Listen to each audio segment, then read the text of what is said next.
오늘 미국 3대 지수 마이너스로 끝났습니다. 근데 특이한 건 스몰캡이 플러스잖아요. 추세적인 건 아니다, 이렇게 이해하시면 될 것 같아요. 다우가 1%가 이렇게 빠졌는데 부분적인 거다, 이렇게 저는 이해를 하고 있습니다. 아시아시장 괜찮은 영역도 있었지만 아시아시장부터 약간 느낌이 안 좋았는데 유럽장 넘어가면서 미국장 흘러가고 있다. 가장 뉴스 보도로는 이런 얘기가 나오거든요. 캐터필러가 밀리고 그 다음에 지정학적 텐션이 강화됐다. 그래서 펠로시 하원 의장께서 대만에 가시는 바람에, 저는 이 부분이 가장 영향력이 큰 것 같고, 두 번째는 조정 받을 때가 됐죠. 왜냐하면 여기 저항선 하나 뚫고 두 번째 뚫으려고 올라온 상황이거든요. 그리고 이제 바닥에서 올라온 점이 10%가 좀 넘고 10% 전후의 움직였기 때문에 한 번은 방향성 타진을 해야 될 겁니다.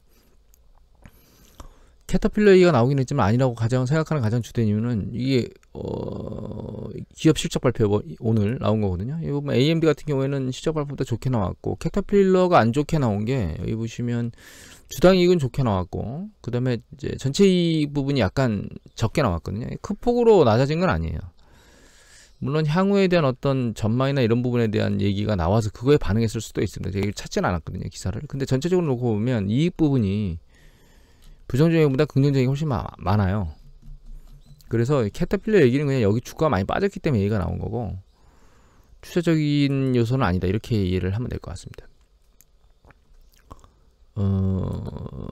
이분께서 대만을 가셨는데 바이든 행정부가 초반에는 가지 마라, 이렇게 얘기를 했거든요. 근데 이분께서 뻗대기신 것 같아요. 대통령을 하실 의사가 있으신 건지. 이분 서열 3위거든요 하원 의장. 1위가 대통령, 2위가 부통령, 3위가 이분이에요. 근데 이분 40년생이시거든요. 83 정도 되셨는데, 우리나라라면 84인가요? 대통령을 하시려고 하시는 건지. 하여튼 모든 불행은 정치인들이 만듭니다. 전쟁은 정치인들이 하죠. 여하튼, 그리고 경제지표, 기사 좀만 더 볼까요? 쭉 쏟아져 나오고 있는데 기사 이거 하나 볼까요? 연합뉴스 기사 김병수 기자께서 8월 3일날 올리셨습니다.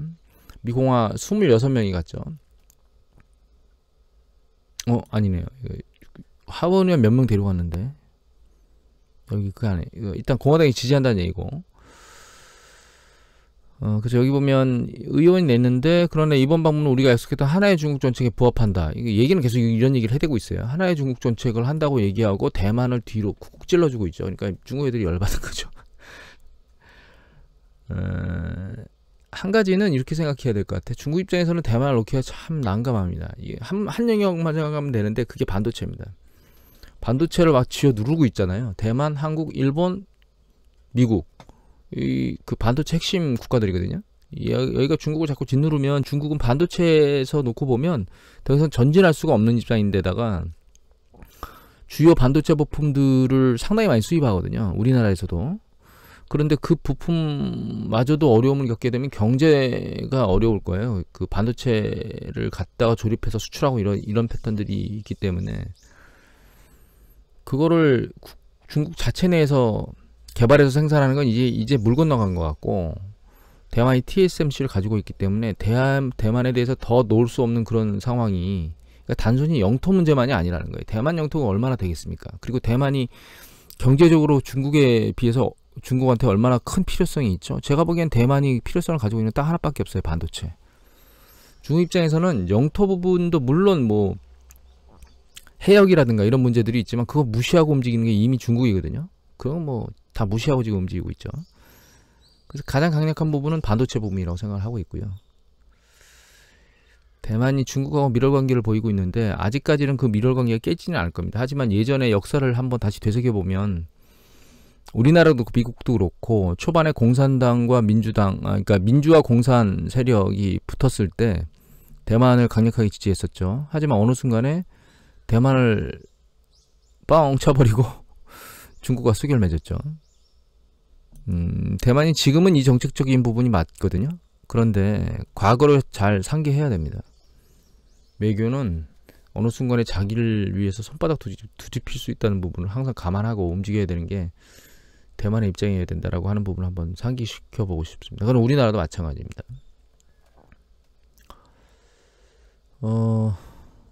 경제 지표를 놓고 보면 일자리 창출 규모가 살짝 줄고 있거든요. 이게 이게 많은 게 중요한 게 아니고요. 추세가 내려온다는 게 중요한 겁니다. 일자리가 많으면 뭐합니까, 사실. 그건 이제 불일치를 만들고 있는 거거든요. 불일치. 그런데 일정 부분 줄고 있다는 얘기는 그 불일치와 상관없이 일자리 수가 준다는 뜻이기 때문에 결과적으로는 이게 정점 언저리에서 지금 아랫방향으로 내려가고 있다. 이렇게 이해를 하는 것도 가능하다. 이렇게 해석을 해야 될 것 같아요. 그리고 신규 수립수당 청구 건수가 아직 많진 않지만 조금씩 위로 들리고 있다는 부분도 좀 봐야 될 것 같고. 그래서 사실은 올 여름께를 지나고 나면 내년도는 부정적으로 생각하고 있는 고용 부분도 내년에 그렇게 넉넉하진 않을 거라고 생각하고 있습니다. 경기 사이클이 새로 지난번에 한번 보여드렸죠. 90년대 기준금리를 살짝 내려주면서 다시 경기 사이클이 일정 부분 확장되면서 도는 패턴. 그런데 그때 인플레이션 압력하고 지금 인플레이션 압력은 좀 다르거든요. 모니터링이 계속 집중돼야 되는 시기가 맞습니다. 올라간다고 해서 무조건 안일하게 생각해야 될 부분은 아닌 게 경제 전반에 그렇게 녹아나 있다. 또 한 가지는 이 차트를 보면요. 원자재 가격이 유가가 세차게 밑으로 내려오고 있잖아요. 이거 꾸물꾸물해서 이제 더 이상 내려오고 있지는 않지만 얘가 실제로 경기 수축이나 이런 압력을 받으면 부러질 겁니다. 90달러가. 구리 가격이 내려오다 진정되고 있죠. 그렇죠? 다시 반등했잖아요. 구리 가격이. 그러니까 심리적으로는 경기 수축에 대한 그 공포 심리가 사라졌어요. 일정 부분은. 그래서 주가도 역시 반등하고 있다. 이렇게 봐야 될 것 같고, 역시 주가 반등하고 이거 같이 맞물려서 움직인다. 이렇게 생각을 해도 됩니다. 조금 더 모니터링을 하게 되면 재고 부분이나 이런 건 모니터링 해야 되는데 아직까지는 뭐 추세가 짧기 때문에 봐야 될 상황은 아닌 것 같고 좀 더 지켜봐야 될 것 같고요. 금값은 다시 반등을 해서 올라가고 있긴 하지만 힘이 좀 약해요. 금값이 올라가는 게. 온스탄 1800대 초반대에서 세차게 붕괴된 이후에 요거 언저리 가면 다시 밑으로 밀릴 것 같습니다. 지금 밀리고 있는데 오늘 달러인덱스 올랐거든요. 그래서 아마 여기에 대응하면서 아래로 내렸다고 이해를 해도 되는데 추세적으로 놓고 보면 1800달러 정도 가고 나면 더 이상 밀려 올라가지를 못하고 밑으로 내려올 것 같습니다. 값이.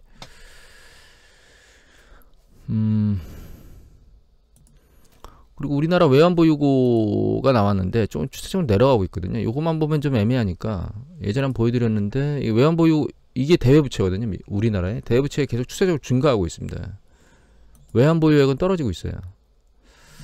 물론 무역수지가 적자가 나고 있고 이런 부분도 있고 외환시장에 강력하게 들어가서 액션을 취하고 있는 것 같지는 않습니다. 제가 보기에는. 그런데 이것만 보면 불안하지만 예전에 보여드렸었죠. 대외 채권이 많기 때문에 우리나라 순채권국이라고. 그래서 지금 뭐 국가부도나 이런 뭐 달러 수합이나 이런 것들은 별로 중요하지 않습니다. 별로 영향을 미치는 요소가 아니에요. 그냥 현 정부에서 광고 효과로 그냥 쓰는 거고 그건 별로 중요한 요소가 아닙니다. 이 기사에서 이미 보여드렸죠. 경제 기사들이 그런 걸 쓰는 걸. 하지만 추세적으로 이렇게 움직이는 게 이걸 계속 용인해서는 안 되는 상황이라는 건 감안해야 될 요소라고 생각합니다. 이 석유 금지 얘기가 또 나왔거든요. 연합뉴스인데 8월 3일자인데 예전에는 특정 가격 이상이면 보험을 가입 안 시킨다 그랬는데 이제는 그 정도 이상이면 운송, 그러니까 아예 배송을 못 하겠다고 만든다 그랬거든요. 근데 이게 G7인데 G7이 어디냐? 유럽연합하고요. 그 다음에 미국, 캐나다, 그 다음에 영국, 독일, 프랑스, 이탈리아, 일본이거든요. 지금 석유를 막 사대고 있는 나라는 인도하고 중국이에요. 이게 과연 효과가 있을까라는 생각을 저는 개인적으로 합니다. 개인적으로. 중국은 아니더라도 인도를 제재해야 되는데 인도에는 아예 손을 못 대고 있죠. 이게 현재 상황이라는 거예요. 겨울철에 러시아가 지금도 난리를 치고 천연가스로 난리를 치고 있는데 겨울철에 어떻게 할지가 상당히 지금 궁금합니다. 저도 푸틴이 어떻게 할지. 시장은 주요 변곡점에 와 있고, 그리고 경제 지표가 그렇게 녹록치 좋은 패턴으로만 유지되지 않는 상황에서 지금 심리 지수도 그렇고 PMI 지수나 이런 것들 있죠. 이런 부분도 있고 ISM 서비스 제조업 지수가 내일 나오게 돼 있는데 이 부분도 제가 보기에는 그렇게 긍정적으로 반등을 한다거나 기대치보다 높게 나오지는 않을 가능성이 높다고 보고 있습니다. 현재로서는. 그래서 일단 눈치 보기로 액션이 이루어질 것 같아요. 이게 다시 추세를 밀고 올라가는 주요 이슈가 되려면 제가 그거를 보려면 물가 상승률일 것 같습니다. CPI 지수가 다음 주에 나올 건데 다음 주에 나오는 미국의 CPI 지수가 상대적으로 오히려 이 시장을 다시 밀어올릴 수 있는 여건을 만들 수 있을까라는 생각을 지금 하고 있고요. 방향성 판단이 상당히 어려운 상황이고 하지만 결과적으로는 지금 눈앞에 보이는 악재나 이런 부분들은 현재 급격히 내려갈 악재나 이런 것들은 안 보이는 상황이거든요. 그래서 일단 추세적으로는 떨어지는 방향보다는 올라가는 방향이 더 높다 이렇게 이해를 하고 있고요. 계속 말씀드리지만 이게 길어야 11월 달 정도 오면 끝날 것 같다. 그리고 11월 기업이익도 긍정적으로 나올 거라고 팩스에 대해서 일단 반응을 하고는 있기 때문에 아마도 10월 말에서 11월 초 정도가 포지션을 정리해야 되는 가장 좋은 시기 때가 아닐까라는 생각을 아직까지는 하고 있습니다. 그러고 나면 그 뒤에는 어떻게 할 거냐? 지금까지의 생각으로는 저는 경기 수축이 내년도에 계속 진행될 거라고 보고 있고요. 추세적으로. 주가는 우리가 직전에 봤던 수준 바닥으로 떨어져서 코스피 지수로는 한 2000선까지 사실은 우리나라가 경기 수축이 발생하면 고점 대비 한 반 토막 정도 나거든요. 그리고 우리가 3300선에 갔었기 때문에 1700 정도까지 내려가도 할 말이 없는 그 이상한 이야기가 아닌 그런 패턴이거든요. 그런 패턴까지 내려갈 수 있을지는 좀 상황을 계속 모니터링 해야 될 것 같고 중간에 트리거가 반복적으로 발생할 건지 물론 트리거가 없이 말씀드렸던 것처럼 아래로부터의 붕괴가 발생해서 그냥 추세적으로 점진적으로 꾸준히 꾸물꾸물 내려갈 수도 있습니다. 이 패턴이 언제 일어났냐면 IT 버블 때 일어났거든요. 글로벌 금융위기 때는 리먼이 파산하면서 극단적으로 전체가 붕괴된 거예요. 금융 시스템은 전체라고 보셔야 되거든요. 왜냐하면 금융 시스템이 붕괴되게 되면 이게 대기업이든 중소기업이든 뭐 가게든 상관없이 은행에서 자기 자신이 파산하기를 방어하기 위해서 신용을 빨아들이거든요. 전체의 파괴입니다. 금융 시스템은. 대기업 파산이 이제 상단이고 이제 가계 기업의 한계 기업들이 파산하는 것, 이제 연체율이 쭉 올라가면서 파산하는 거죠. 그런 게 아래로부터 파산인데 아래로부터의 파산이 점진적으로 일어나면서 추세적으로 길게 하락장을 만들 수도 있습니다. 그래서 가능성은 그때 가서 어떤 이슈들이 발생하느냐를 좀 봐야 될 것 같고 그런 관점에서 내년도에는 상당히 우리가 보지 않았던 하락폭까지 주식시장이 내려갈 것이라고 이해를 하고 있습니다. 그러면 그때 현금 포지션을 다 밀고 들어가는 게 포트폴리오 전략으로 가장 유리한 전략이 아닌가 현재는 그렇게 판단하고 있습니다. 오늘 여기서 마치도록 하겠습니다.